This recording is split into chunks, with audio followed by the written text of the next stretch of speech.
ಇದೇ ಕನ್ನೇರಿ ಸ್ವಾಮಿ ಹಿಂದೂ ಧರ್ಮದ ಹೇಳ್ತಾನ ಅವ್ರ ಅಪ್ಪಗ ಹುಟ್ಟಿದ್ರ ಅಸ್ಪೃಶ್ಯತೆ ನಿವಾರಣೆ ಮಾಡಿ ನಾವು ನಿನ್ ಜೊತೆ ಬರ್ತೀವಿ.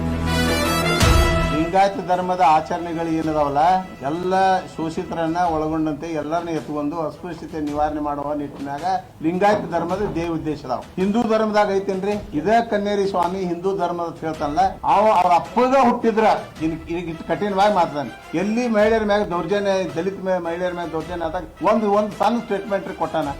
ನೀವು ನಮ್ಮವ್ರ ಅಂತ ಹೇಳ್ತೀರಿ, ಹಿಂದೂಗಳ ಅಂತ ಹೇಳ್ತೀರಿ, ನಮ್ಮ ಮ್ಯಾಗ ದಿನನಿತ್ಯ ಅತ್ಯಾಚಾರ ಮಾಡ್ತೀರಿ, ನೀವು ಮಾಡ್ತೀರಿ. ಬಸವ ಶರಣರಿಂದ ನಮಗೇನೂ ಆಗಿಲ್ಲ.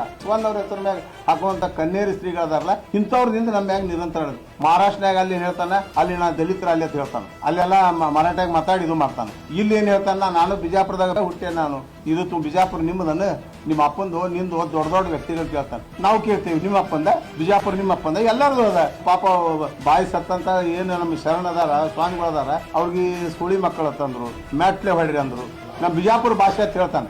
ಇವೆಂತ ಮುರುಕ್ರಿ ಅಸ್ಪೃಶ್ಯತೆ ನಿವಾರಣೆ ಮಾಡಿ ಇವತ್ತ ನಾವ್ ಯಾವ ಲಿಂಗಾಯತ ಒಪ್ಪೋದಿಲ್ಲ, ಬೌದ್ಧ ಒಪ್ಪೋದಿಲ್ಲ, ನಿನ್ ಜೊತೆ ಬರ್ತೇವೆ, ಕರ್ಕೊಂಡು ಹೋಗಿ ನಾನು ಬಾತ್ ಹೇಳ್ರಿ, ಪ್ರವೇಶ ಮಾಡತ್ ಹೇಳ್ರಿ ನಮ್ಗೆಲ್ಲ ಗುಡಿ ಗುಂಡಾರ್ದಾಗ. ಇವತ್ತು ನಾವು ಇಲ್ಲಿ ಕೂತ್ ಮಾತಾಡ್ತೇವೆ ಅಂದ್ರೆ ಬಸವಣ್ಣವ್ರು ನಮ್ಮ ಫಸ್ಟ್ ನಮ್ಮ ಮೂಲ ಆಕಾರ ನಮ್ಗೆ ಅಷ್ಟು ನಮಗೆ ಸ್ಥಾನಮಾನ ಕೊಟ್ಟಾರ. ಅಂತವ್ರಿಗೆ ಮಾತಾಡಿದ್ರೆ ನಾವು ಸುಮ್ ಕೊಡೋಣ. ಈಗ ನಾವು ಶಕ್ತಿಯುತರಾಗೇವಿ, ನಾವು ಹೋರಾಟ ಮಾಡ್ತೇವಿ. ಇನ್ನ ಬಸವಣ್ಣವ್ರಿಗೆ ಅಂದ್ರೆ ನಾವು ಬಿಡೋದಿಲ್ಲ.